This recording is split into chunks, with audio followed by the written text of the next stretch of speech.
नमस्कार, आप सभी का स्वागत है। भारतीय सिनेमा के स्वर्णिम युग की जब भी बात होती है तो मोहम्मद रफ़ी साहब की बहुमुखी आवाज का जिक्र सबसे पहले आता है। हम सभी जानते हैं कि रफ़ी साहब हर तरह के गीत बड़ी आसानी से गा लेते थे, लेकिन क्या आप जानते हैं कि एक बार एक गीत की रिकॉर्डिंग के दौरान उनके सामने ऐसी चुनौती आ गई थी जिसने उन्हें लगातार रियाज करने पर मजबूर कर दिया था। ये एक युगल गीत था जिसे उन्हें स्वर कोकिला लता मंगेशकर जी के साथ गाना था। लता जी बचपन से ही शास्त्रीय संगीत में पारंगत थीं, जबकि इस गीत की ताने और सरगम इतनी तेज और कठिन थीं कि उन्हें गाने के लिए बेहतरीन सांस नियंत्रण की जरूरत थी। लता जी के साथ पूरी तरह तालमेल बैठाने के लिए रफ़ी साहब ने भी कड़ी मेहनत की। कहा जाता है कि इस गीत की रिकॉर्डिंग पूरी करने में उन्हें 51 टेक देने पड़े थे। आखिर वह ऐतिहासिक गीत कौन सा था, यह किस फिल्म का था और इसके पीछे छिपी पूरी कहानी क्या थी? आज के इस वीडियो में हम इसी दिलचस्प कहानी से पर्दा उठाएंगे, इसलिए वीडियो को अंत तक जरूर देखिए। इस कहानी की शुरुआत होती है 1953 से। उस समय अंजलि पिक्चर्स के पीछे पति पत्नी की एक शानदार जोड़ी थी, पी आदिनारायण राव जो एक बेहतरीन संगीतकार भी थे और मशहूर अभिनेत्री अंजलि देवी। उनकी पहली फिल्म परदेसी बॉक्स ऑफिस पर केवल औसत सफलता ही हासिल कर सकी। इसके बाद इस निर्माता जोड़ी ने एक लोक कथा पर आधारित नई फिल्म बनाने की योजना बनाई, लेकिन उसी साल रिलीज हुई अनारकली की जबरदस्त सफलता ने उनकी सोच बदल दी। इस फिल्म की कामयाबी से प्रेरित होकर उन्होंने अपनी लोक कथा वाली फिल्म को कुछ समय के लिए रोक दिया और पहले अनारकली को ही तेलुगु भाषा में रूपांतरित करने का फैसला किया। तेलुगु अनारकली भी सफल रही। इसके बाद उन्होंने अपने पुराने लोक कथा वाले प्रोजेक्ट को फिर से शुरू किया। इस फिल्म का निर्माण शुरुआत में 2 भाषाओं में एक साथ किया गया। तमिल संस्करण का नाम था मनालने मंगय्यन भाग्यम, जिसमें जेमिनी गणेशन और अंजलि देवी मुख्य भूमिकाओं में थे। वहीं तेलुगु संस्करण सुवर्णा सुंदरी में अंजलि देवी के साथ दक्षिण भारतीय सिनेमा के सुपरस्टार अक्किनेनी नागेश्वर राव मुख्य भूमिका में नजर आए। दोनों ही संस्करणों का संगीत पी आदिनारायण राव ने तैयार किया। 1957 में दोनों संस्करण रिलीज हुए। तमिल संस्करण कुछ समय पहले आया था, लेकिन दोनों ही फिल्में बॉक्स ऑफिस पर ऐतिहासिक ब्लॉकबस्टर साबित हुईं। आपको जानकर हैरानी होगी कि दक्षिण भारत के कई सिनेमाघरों में ये फिल्में लगातार 2 साल तक छाई रहीं। दोनों फिल्मों के निर्माता और संगीतकार पी आदिनारायण राव थे, जबकि गीत तंजाई एन रामैया दास ने लिखे थे। यहीं से उस शास्त्रीय गीत का जन्म हुआ जिसने आगे चलकर मोहम्मद रफ़ी साहब के सामने एक बड़ी चुनौती खड़ी कर दी। तमिल संस्करण में इस गीत के बोल थे तेस्लावुदे तेन मलराले, जिसे घंटसाला और पी सुशीला ने अपनी आवाज दी थी।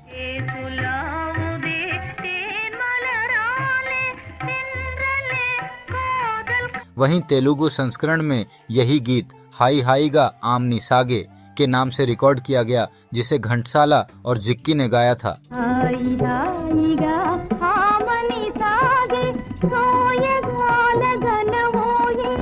दक्षिण भारत में फिल्म की जबरदस्त सफलता के बाद निर्माताओं ने इसे हिंदी दर्शकों तक पहुंचाने का फैसला किया। शुरुआत में उनका इरादा सिर्फ फिल्म को हिंदी में डब करने का था, क्योंकि उस दौर में यही सबसे आसान और कम खर्चीला तरीका माना जाता था। लेकिन यही कहानी ने एक दिलचस्प मोड़ लिया। जब लता मंगेशकर जी ने इस फिल्म के संगीत और इसकी कहानी के बारे में सुना तो उन्होंने निर्माताओं को एक अहम सलाह दी। लता जी का मानना था कि इतनी शानदार कहानी और इतना मधुर संगीत केवल डबिंग तक सीमित नहीं रहना चाहिए। उन्होंने सुझाव दिया कि इसे हिंदी दर्शकों के लिए पूरी तरह नए सिरे से बनाया जाए। निर्माताओं को यह सलाह पसंद आई और उन्होंने फिल्म का हिंदी रीमेक बनाने का फैसला कर लिया। फिल्म का नाम भी स्वर्ण सुंदरी ही रखा गया। हिंदी संस्करण में भी मुख्य भूमिकाओं में अक्किनेनी नागेश्वर राव और अंजलि देवी ही नजर आए। संगीत की जिम्मेदारी एक बार फिर पी आदिनारायण राव ने संभाली, जबकि निर्देशन वी राघवैया ने किया। खास बात यह थी कि बतौर निर्माता पी आदिनारायण राव की यह पहली हिंदी फिल्म थी और निर्देशक वी राघवैया के लिए भी यह पहला हिंदी निर्देशन था। फिल्म का अधिकांश हिस्सा मद्रास के वीनस स्टूडियो में शूट किया गया, जबकि इसके खूबसूरत बाहरी दृश्य मैसूर के प्रसिद्ध शिमशा फॉल्स में फिल्माए गए। अब आते हैं उस पल पर जिसका आपको बेसब्री से इंतजार था। तमिल और तेलुगु दोनों संस्करणों के गीत पहले ही जबरदस्त लोकप्रिय हो चुके थे। ऐसे में हिंदी संस्करण के संगीत से भी वही उम्मीदें लगाई जा रही थीं। संगीतकार पी आदिनारायण राव ने गीत लिखने की जिम्मेदारी भरत व्यास को सौंपी। भरत व्यास ने फिल्म के लिए एक से बढ़कर एक 14 गीत लिखे, जिन्हें मोहम्मद रफी, लता मंगेशकर, मन्ना डे, आशा भोसले और सुधा मल्होत्रा जैसे दिग्गज गायकों ने अपनी आवाज दी। लेकिन इन सभी गीतों में एक ऐसा गीत भी था जिसने खुद मोहम्मद रफी साहब की कड़ी परीक्षा ले ली। वह गीत था कुहुक कुहुक बोले कोयलिया। यह सिर्फ एक गीत नहीं था, बल्कि शास्त्रीय संगीत की कठिन तानों और जटिल सरगम से सजा हुआ एक ऐसा संगीत सफर था जिसे गाना किसी भी गायक के लिए आसान नहीं था। तेज, घुमावदार और लंबी तानों को निभाने के लिए असाधारण रियाज, मजबूत सांस नियंत्रण और बेहतरीन सुर साधना की जरूरत थी। आखिरकार वह दिन भी आ गया जब इस गीत की रिकॉर्डिंग होनी थी। स्टूडियो का माहौल पूरी तरह शांत और गंभीर था। माइक के सामने लता मंगेशकर जी और मोहम्मद रफी साहब खड़े थे। कंट्रोल रूम में निर्माता और संगीतकार पी आदिनारायण राव हर छोटी बड़ी बारीकी पर नजर रखे हुए थे। रिहर्सल पूरी हो चुकी थी और अब असली रिकॉर्डिंग शुरू हुई। लता जी ने अपनी पंक्तियां पूरी की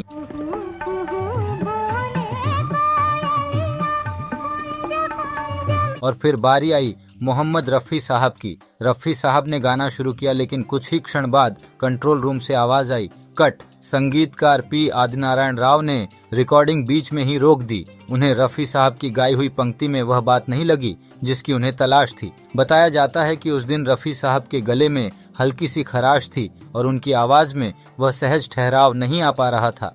रफी साहब ने दोबारा कोशिश की। इस बार प्रदर्शन पहले से बेहतर था। फिर लता जी ने अपना हिस्सा रिकॉर्ड किया, लेकिन जब एक बार फिर रफी साहब की बारी आई तो कुछ सुर और तानों में हल्की सी कमी महसूस हुई। पी आदिनारायण राव साधारण संगीतकार नहीं थे। वे अपने काम में बेहद परफेक्शनिस्ट माने जाते थे। इस गीत को वे पहले ही तमिल और तेलुगु संस्करणों में रिकॉर्ड कर चुके थे, इसलिए उनके मन में इस धुन और उसके प्रस्तुतिकरण की एक स्पष्ट छवि पहले से बनी हुई थी। हर बार जब रफी साहब गाते तो अनजाने में उनकी तुलना पहले से रिकॉर्ड किए गए दक्षिण भारतीय संस्करणों से हो जाती और राव साहब को कहीं न कहीं कुछ कमी महसूस होती। यह बात 1957 के आसपास की है। उस समय तक मोहम्मद रफी साहब हिंदी फिल्म संगीत में अपनी मजबूत पहचान बना चुके थे, लेकिन उनका स्वर्णिम दौर अभी पूरी तरह शुरू नहीं हुआ था। दूसरी ओर पी आदिनारायण राव दक्षिण भारतीय फिल्म उद्योग के प्रतिष्ठित संगीतकार थे। उनके लिए किसी गायक की लोकप्रियता या स्टारडम से ज्यादा महत्व सिर्फ गीत की गुणवत्ता का था। यही वजह थी कि वे बार बार रिकॉर्डिंग रुकवाते रहे। धीरे धीरे स्टूडियो का माहौल भी गंभीर और तनावपूर्ण होता चला गया। अब कई लोगों के मन में यह सवाल आ सकता है कि क्या मोहम्मद रफी साहब जैसा महान गायक भी किसी गीत में संघर्ष कर सकता था? इसका जवाब है हाँ, क्योंकि चाहे कलाकार कितना भी बड़ा क्यों न हो, उसकी आवाज भी इंसानी ही होती है। हर गायक के जीवन में ऐसे दिन आते हैं जब गला पूरा साथ नहीं देता। इस बात का एक दिलचस्प जिक्र मशहूर गायिका अनुराधा पौडवाल ने भी किया है। शुभांकर मिश्रा के एक पॉडकास्ट में उन्होंने बताया कि एक बार वह महबूब स्टूडियो में मोहम्मद रफी साहब के साथ रिकॉर्डिंग कर रही थीं। उसी दौरान किसी ने टिप्पणी की कि रफी साहब पहले जैसे नहीं रहे और उनकी गायकी में अब वह बात नहीं रही। I was in Mehboob studio और उन दिनों में रफी साहब गा रहे थे और थोड़ा सा उनका, जैसे कि हर एक सिंगर का मैंने बोला ना कि थोड़ा सा ऊपर नीचे 19-20 कभी ना कभी गले में होता है। इट्स नथिंग अननेचुरल नहीं है।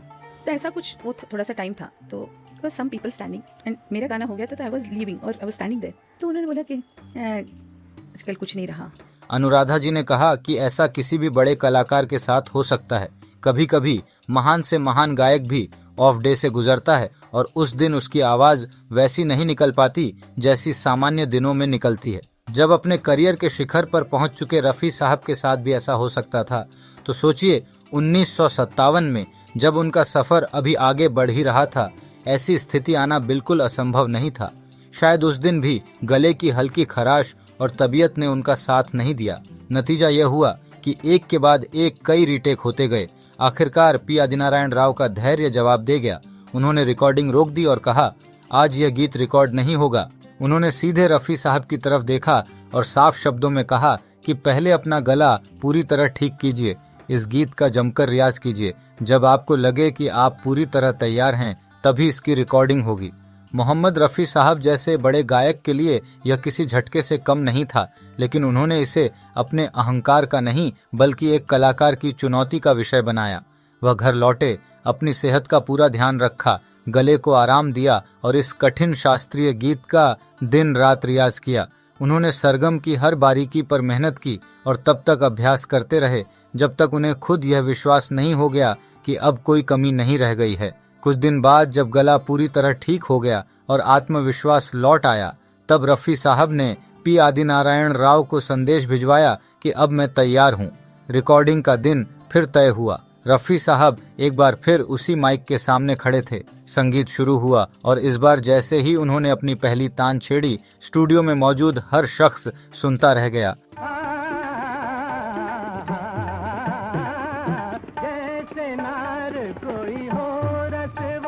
उनकी आवाज में वही मिठास, वही शास्त्रीय लोच और वही परफेक्शन था जिसकी तलाश भी आदिनारायण राव को थी।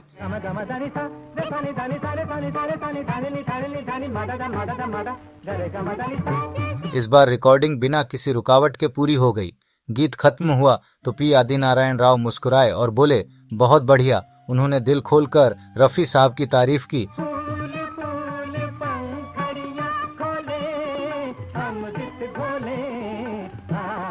और इस तरह एक महान गायक की अथक मेहनत और एक परफेक्शनिस्ट संगीतकार की अडिग सोच ने मिलकर भारतीय सिनेमा को कुहुक कुहुक बोले कोयलिया जैसा अमर शास्त्रीय गीत दिया, जिसे आज भी संगीत प्रेमी और विद्यार्थी बड़े सम्मान के साथ सुनते और सीखते हैं।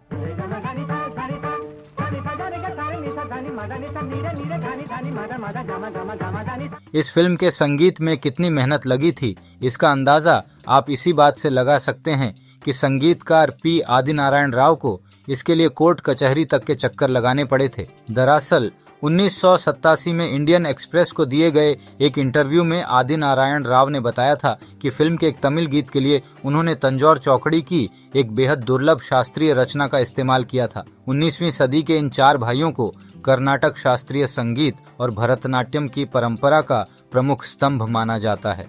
दक्षिण भारत में उनकी रचनाओं को आज भी बहुत सम्मान और श्रद्धा की दृष्टि से देखा जाता है।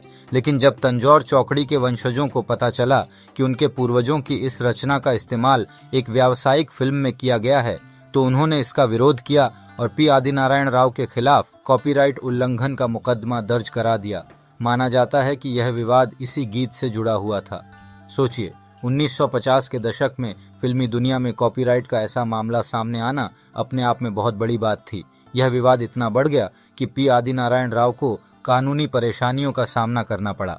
बाद में उनके एक करीबी मित्र ने आगे आकर उनकी जमानत कराई और इस मुश्किल दौर से बाहर निकलने में उनकी मदद की। आखिरकार लता मंगेशकर जी की सलाह पर हिंदी में बनाई गई सुवर्ण सुंदरी रिलीज हुई और आते ही पूरे उत्तर भारत में छा गई। सुंदर लाल नाहटा के नेतृत्व वाले चमरिया टॉकी डिस्ट्रीब्यूटर्स के माध्यम से रिलीज हुई इस फिल्म ने बॉक्स ऑफिस पर शानदार सफलता हासिल की। फिल्म ने 18 केंद्रों में शानदार 100 दिन पूरे किए और बॉक्स ऑफिस पर एक नया रिकॉर्ड बना दिया। इतना ही नहीं, उत्तर भारत के कई सिनेमा घरों में यह फिल्म लगातार 395 दिन तक चलती रही। यह सिर्फ एक फिल्म की सफलता नहीं थी, बल्कि अंजलि पिक्चर्स के उस विजन की जीत थी जिसमें एक लोक कथा और शास्त्रीय संगीत को पूरे भव्य रूप में बड़े पर्दे पर उतारा गया था।